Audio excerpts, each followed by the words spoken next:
መገናኛ ላይ እንገናኝ። ቴምሮች ነን። መገናኛ የካ ክፍለ ከተማ ጀርባ ላይ አዲስ ሳይት ይዘንላችሁ መጥተናል። ከባለ 1 መኝታ 60 ካሬ ጀምሮ እስከ ባለ 3 መኝታ 145 ካሬ አማራጮች በልዩ አከፋፈል በ40/60 60%ቱን ቁልፉን ስናስረክቦ ይከፍሉናል። በ20/80 80%ቱን በ15 ዙር በግንባታ ሂደት ይከፍሉናል። 100% ለሚከፍሉ ደንበኞቻችን የ35% ልዩ ቅናሽ እናደርግሎታለን። በማስታወቂያ ዋጋ የቀረበ ትልቅ ዕድል ስለሆነ እንዳያመልጦ። ብልሆች ዛሬን ይጠቀማሉ።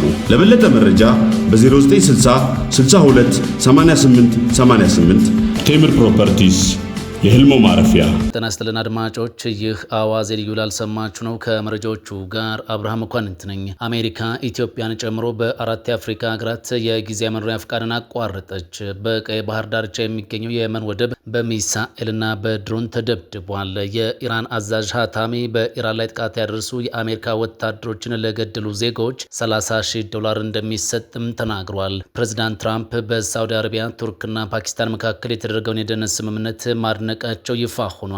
እነዚህንና ሌሎች ጉዳዮችን ጨምረን በዝርዝር እናስደምጣችኋለን። አብራችሁን ቆዩም። በቀይ ባህር ዳርቻ የሚገኘው የየመን ወደብ በሚሳኤልና በድሮን ተደበደበ። በቀይ ባህር ምዕራባዊ ዳርቻ የሚገኘው ሞቻ ወደብ በትላንትናው ዕለት ከፍተኛ ድብደባ እንደተፈጸመበት ታውቋል። የየመን ሁቲ ታጣቂዎች በዚች ወደባማ ከተማ ላይ ካለፈው 2 ሳምንታት ጀምሮ በተከታታይ ጥቃት እያደረሱ መሆኑም ይታወቃል። አላይን የከተማው ነዋሪዎች በዋቢነት ጠቅሶ እንደዘገበው በትላንትናው ጥቃት በተለያዩ ቦታዎች የፍንዳታ ድምፅ ሲሰማም ነበር። እንደ ሚዲያ ምንጮች በከተማዋ ላይ በርካታ ድሮኖች የታዩ ከመሆኑም በላይ ቢያንስ 4 ሚሳኤሎች መውደቃቸውን ተናግረዋል። የየመን መንግስት ወታደራዊ ሚዲያ የትላንቱን ጥቃት አረጋግጦም የሁቲ ታጣቂዎች 6 ባላስቲክ ሚሳኤልና 6 ድሮኖችን በመጠቀም ጥቃት መሰንዘራቸውን አስታውቋል። ከነዚህም ውስጥ 2 ድሮኖች ብቻ ተመተው መውደቃቸውን ገልጾም አደጋ በደረሰባቸው ቦታዎች የህይወት አድን ስራ እየተከናወነ እንደሚገኝም አስረድቷል። እንደ ዘገባው ከሆነ የሁቲ ታጣቂዎች ሞቻ ከተማን ጨምሮ በየመን ምዕራባዊ የባህር ጠረፍ ባሉ አካባቢዎች በፈጸሙት ጥቃት ቢያንስ 65 ሰዎች የሞትና የመቁሰል አደጋ ደርሶባቸዋል። አርብ ዕለት ደግሞ በሞቻ ወደብ ከ6 በላይ ባላስቲክ ሚሳኤሎች ተተኩሰው 2 መርከቦች ሲወድሙ 8 ሰዎች የመቁሰል አደጋ አጋጥሟቸዋል። ባለፉት 2 ሳምንታት ሁቲዎች በሞቻ ከተማ ላይ ከ82 በላይ ባላስቲክ ሚሳኤሎችንና ቦምብ የታጠቁ ድሮኖችን በመጠቀም ጥቃት የፈጸሙ ሲሆን በዚህም ከፍተኛ ሰብአዊ ጉዳት እንደደረሰ ተነግሯል። ታጣቂዎቹ በቀይ ባህር ዳርቻ በሚገኘው በዚህ ወደብ ላይ ተከታታይ ጥቃት እየፈጸሙ ያሉት ስትራቴጂካዊ ጠቀሜታ ያለውን ባብል ኤል መንደብን ሰርጥን ለመቆጣጠር በማለም መሆኑን ዘገባው ጨምሮም አስረድቷል። የኢራን አዛዥ ሀታሚ በኢራን ላይ ጥቃት ያደርሱ የአሜሪካ ወታደሮችን ለገደሉ ዜጎች $30,000 እንደሚሰጥ ተናገሩ። የኢራን ከፍተኛ የጦር አዛዥ በኢራን ግዛት ላይ ጥቃት የሚሰነዝር የአሜሪካን ወታደር ለያዘ ወይም ለገደለ ማንኛውም ዜጋ $30,000 የገንዘብ ስጦታ እንደሚሰጥ አስታውቋል። ከመንግስት ጋር ቅርበት ያለው መህር ኒውስ የተሰኘው መገናኛ ብዙሃን እንደዘገበው ሜጀር ጀነራል ሀቡላህ ሀታሚ ይህንን ጥሪ ያቀረቡት በጋዜጠኞች ቀን ዝግጅት ላይ ነው። ማንኛውም የኢራን ዜጋ መሬታችንን የሚያጠቃ የአሜሪካ ወታደር ከያዘ አሊያም ከገደለም $30,000 ወሮታ ይከፈሏል ብለዋል አዛዡ አክለውም ወሮታው በግል አስተዋጽኦ የሚሸፈን መሆኑንም ገልጸዋል። በተጨማሪም ሀታሚ ወራሪ የሆነውን የአሜሪካ ወታደር የሚይዙ ወይም የሚገድሉ ሴት ዜጎች ከመደበኛው እጥፍ ድርብ $60,000 እንደሚከፈላቸው ተናግረዋል። ይህ መግለጫ የወጣው በቴህራንና በዋሽንግተን መካከል ያለው ውጥረት በበረታበትና በመካከለኛው ምስራቅ ወታደራዊ ፍጥጫ እየጨመረ በመጣበት በዚህ ሰዓት ነው። የአሜሪካ መከላከያ ሚኒስቴር ፔንታጎን ለሀታሚ አስተያየት እስካሁን የሰጠው ይፋዊ ምላሽ አልተሰማም። ኢራን ከአሜሪካ ጋር ያለውን ግጭት እንደገና ለመቀጠል እየተዘጋጀች ነው ተባለ። ቴህራን የተፈረመው የመግባቢያ ሰነድ አሜሪካና እስራኤል በዓለም ኢኮኖሚ ላይ ያለውን ጫና ለማቃለልና ለወደፊቱ ትልቅ ጥቃት ለማዘጋጀት ጊዜ ለመግዛት ያደረጉት ሙከራ እንደሆነ ታምናለችም ተብሏል። ቴህራን የተፈረመው የመግባቢያ ሰነድ አሜሪካና እስራኤል በዓለም ኢኮኖሚ ላይ ያለውን ጫና ለማቃለልና ለወደፊቱ ትልቅ ጥቃት ለማዘጋጀት ጊዜ ለመግዛት ያደረጉት ሙከራ እንደሆነ ታምናለች ሲል የሩሲያው ታስ መገናኛ ብዙሃን ጽፏል። ጽፏል። አሜሪካና እስራኤል የተኩስ ማቆም ስምምነት ለማስገኘት የሚያደርጉት ጥረት በገበያው ላይ ያለውን ጫና ለማቃለልና ለአዲስ የውጊያ ምዕራፍ ለመዘጋጀት ብቻ ያለመ ነው ብላ ኢራን እንደምታምን ዘ ወል ስትሪት ጆርናል ስማቸው ያልተጠቀሱ ባለስልጣናትና የስለላ ዘገባዎችን ጠቅሶም ጽፏል። እንደ ጋዜጣው ዘገባ ከሆነ ቴህራን አሁን ያለው ድርድር ከበለጠ ግጭት በፊት የሚደረግ ረፍት ብቻ ሊሆን እንደሚችል የምታምን ሲሆን የተፈረመው የመግባቢያ ሰነድም አሜሪካና እስራኤል በዓለም ኢኮኖሚ ላይ ያለውን ጫና ለማቃለልና ለወደፊቱ ትልቅ ጥቃት ለማዘጋጀት ጊዜ ለመግዛት ያደረጉት ሙከራ ሊሆን ይችላል ብላም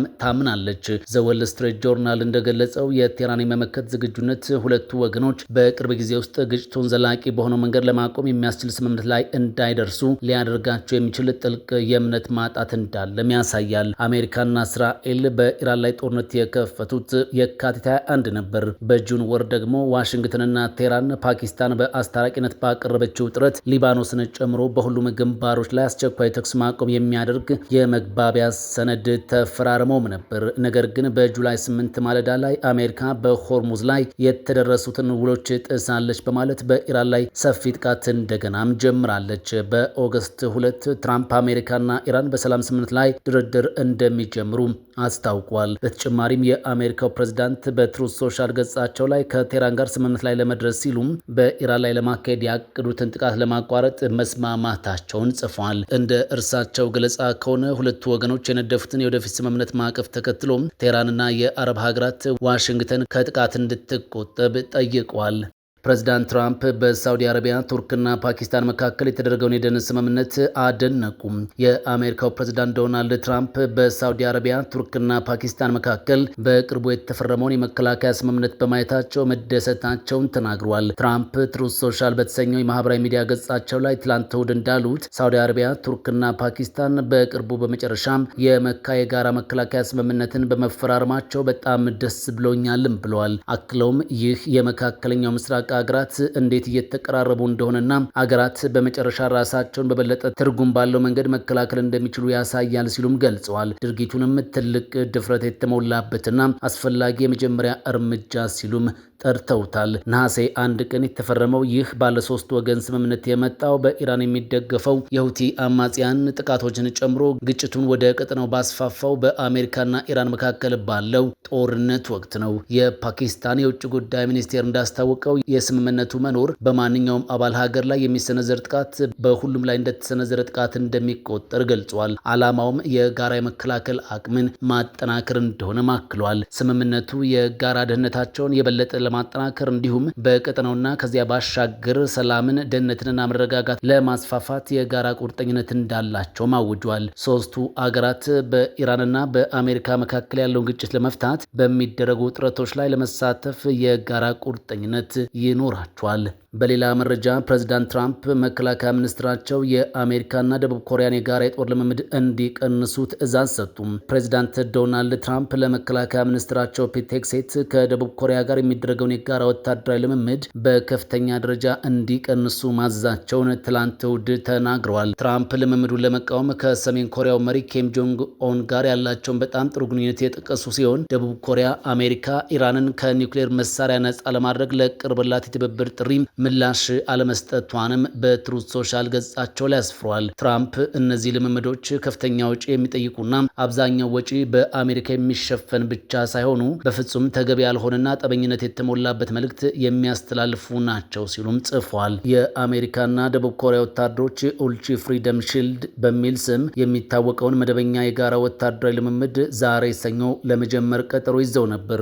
ረቡዕ ዕለት ሰሜን ኮሪያ ከሰኔ ወር ወዲህ ለመጀመሪያ ጊዜም የባላስቲክ ሚሳኤል ሙከራ አድርጋለች። ባለሙያዎችና የጦር አዛዦች ድርጊቱን በጋራ ልምምዱ ላይ የተሰነዘረ ተቃውሞ እንደሆነም ገምግመውታል። አሜሪካ፣ ጃፓን እና ደቡብ ኮሪያ የሚሳኤል ሙከራውንም አውግዘውታል። በጃፓን የሚገኘው የአሜሪካ የጦር መርከብ ዩኤስኤስ ጆርጅ ዋሽንግተን ከፓሲፊክ ውቅያኖስ ተነስተው ዩኤስኤስ አብርሃም ሊንከንን ይተካል ተብሎ ወደሚጠበቅበት መካከለኛው ምስራቅ እንደገና እየተሰማራ ይገኛል። ይህ ደግሞ ትራምፕ የኮሪያ ልምምድ በሚቀንሱበት በዚህ ወቅት አሜሪካ በፓሲፊክ ቀጠና ምንም የቪአይፒ የጦር አውሮፕላን ተሸካሚ መርከብ እንዳይኖራት ያደርጋታል ተብሏል። የመጨረሻ ዓመቴ ሊሆን ይችላል ሲል ሮናልዶ ጫማ እንደሚሰቅል ጠቆመ። አንጸባራቂ የእግር ኳስ ዓመታትን ያሳለፈው ክርስቲያኖ ይህ የውድድር ዘመን በተጫዋችነት የሚቀጥልበት የመጨረሻው ዓመት ሊሆን እንደሚችል ጠቁሟል። ባለፈው ሳምንት ማክሰኞ ከረጅም ጊዜ አጋሩ ጆርጂና ሮድሪጌዝ ጋር ጋብቻ የፈጸመው የ41 ዓመቱ ሮናልዶ የወደፊት ሕይወቱን ቤተሰቡ ላይ ያተኮረ ለማድረግ እያሰበ መሆኑን ገልጿል።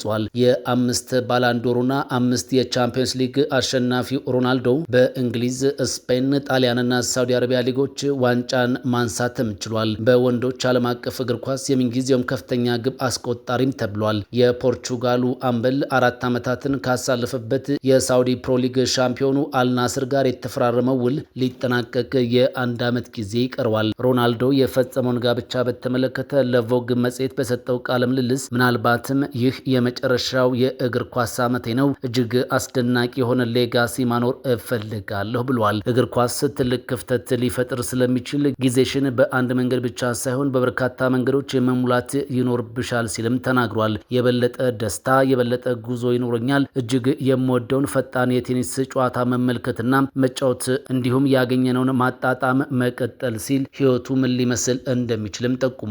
ምክንያቱም ዞሮ ዞሮ በርካታ መስዋዕትነቶች የተከፈለባቸው 25 ዓመታት ነበሩ ብሏል። ሮናልዶ 1000 ግቦችን ያስቆጠረ አንጋፋ ተጫዋች ለመሆን 24 ግቦች ብቻ ይቀሩታል።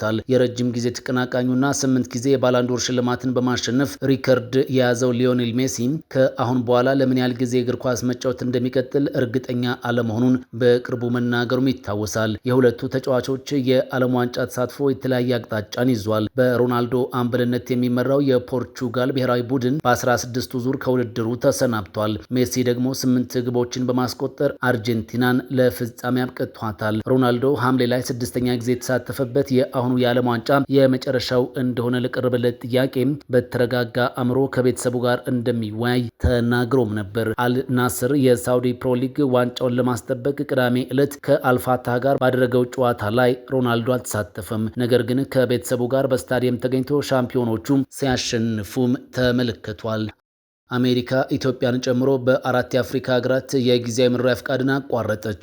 የአሜሪካው ፕሬዝዳንት ዶናልድ ትራምፕ አስተዳደር ከሶማሊያ፣ ደቡብ ሱዳን፣ ካሜሩንና ኢትዮጵያ ለመጡ ዜጎች ተሰጥቶ የነበረውን ጊዜያዊ ጥበቃ ማቋረጡ ታውቋል። ፕሮግራሙ በአገራቸው በጦርነት፣ በጸጥታ ችግር ወይም በተፈጥሮ አደጋ ምክንያት መመለስ ለማይችሉ ሰዎች በአሜሪካ ለጊዜያዊ እንዲቆዩና ህጋዊ የስራ ፍቃድ እንዲያገኙም እድል የሚሰጥ ነበር። የትራምፕ አስተዳደር የጊዜያዊ ጥበቃ ስርዓቱ በተፈጥሮ ጊዜያዊ መሆን እንዳለ በት በመጥቀስ በ4ቱ ሀገራት ያሉ ሁኔታዎች ዜጎች ወደ አገራቸው ሊመለሱ የሚችሉበት ደረጃ ላይ ደርሰዋል በሚል ውሳኔውን አሳልፏል። ውሳኔው በሺዎች ለሚቆጠሩ በአሜሪካ የሚኖሩ ዜጎች የህጋዊ ጥበቃና የስራ ፍቃድ ሁኔታ ላይ ተጽዕኖም ያሳድራል። በካሜሩንና በደቡብ ሱዳን ላይ የተላለፈው ውሳኔም ተግባራዊ መሆኑ ሲገለጽ፣ በኢትዮጵያና በሶማሊያ ዜጎች ላይ የተወሰደው እርምጃ ግን በፌዴራል ፍርድ ቤቶች ህጋዊ ክርክር እየተካሄደበት እንደሚገኝም ተነግሯል።